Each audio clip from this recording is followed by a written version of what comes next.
அதிமுக முன்னாள் முதலமைச்சர் எடப்பாடி பழனிசாமியை தற்குறி என கூறிய பாஜக மாநில தலைவர் அண்ணாமலைக்கு அதிமுக துணை பொதுச் செயலாளர் கே.பி. முனுசாமி பதிலடி கொடுத்துள்ளார்.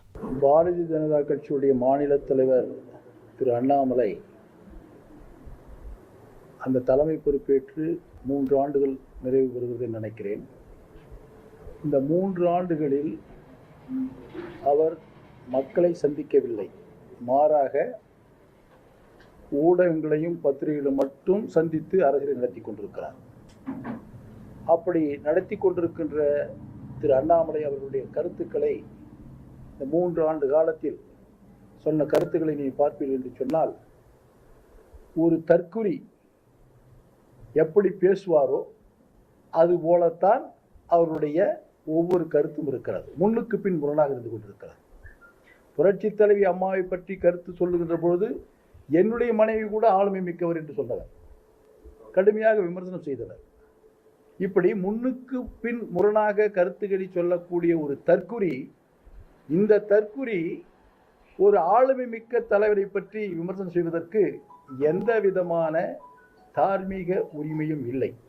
அடுத்தது, இவர் 2024 நடந்த நாடாளுமன்ற தேர்தலில் இதே ஊடகங்களுக்கும் பத்திரிகைகளுக்கும் பல்வேறு விதமான செய்திகளை சொன்னார்கள். அவர் சொன்ன பொழுது, இந்த தேர்தலில் தமிழகத்தில் 25 சீட்டுகளுக்கு மேல் பாரதிய ஜனதா கட்சியில் தலைமை இருக்கின்ற கூட்டணி வெற்றி பெறும் என்று சொன்னார்கள். அதோடு மட்டுமல்லாமல் அண்ணா திராவிட முன்னேற்ற கழகம் காணாமல் போய்விடும் என்று சொன்னார்கள். தேர்தல் முடிந்தது. நாங்கள் தான் 2வது பெரிய கட்சி என்று சொன்ன அண்ணாமலை நான் கேட்கிறேன், முடிந்த பின்பு 25 இடம் வேண்டாம், ஒரு இடமாவது வெற்றி பெற்றிருக்கிறீர்களா? ஒரு இடமாவது வெற்றி பெற்றிருக்கிறீர்களா? ஏற்கனவே பாரதிய ஜனதா கட்சி வெற்றி பெற்ற கன்னியாகுமரி தொகுதியும் நீங்கள் தலைமை பொறுப்பேற்ற பின்பு அதுவும் தோற்றிருக்கிறது. அப்படி வெற்றி பெற்ற தொகுதியும் தோற்கக்கூடிய ஒரு தலைமை பொறுப்பில் இருக்கின்றவர் திரு அண்ணாமலை அவர்கள். அவருக்கு பயம் வந்துவிட்டது. ஏனென்று சொன்னால், தமிழகத்தில் தான் தோன்றித்தனமாக பேசுகின்ற காரணத்தினால் இந்த தலைமை பொறுப்பு நமக்கு தொடர்ந்து இருக்காது, இருக்கின்ற வரையில் எதையாவது கருத்துக்களை சொல்லிவிட்டு செல்லலாம் என்று அவர் சொல்லிக் கொண்டிருக்கிறார்.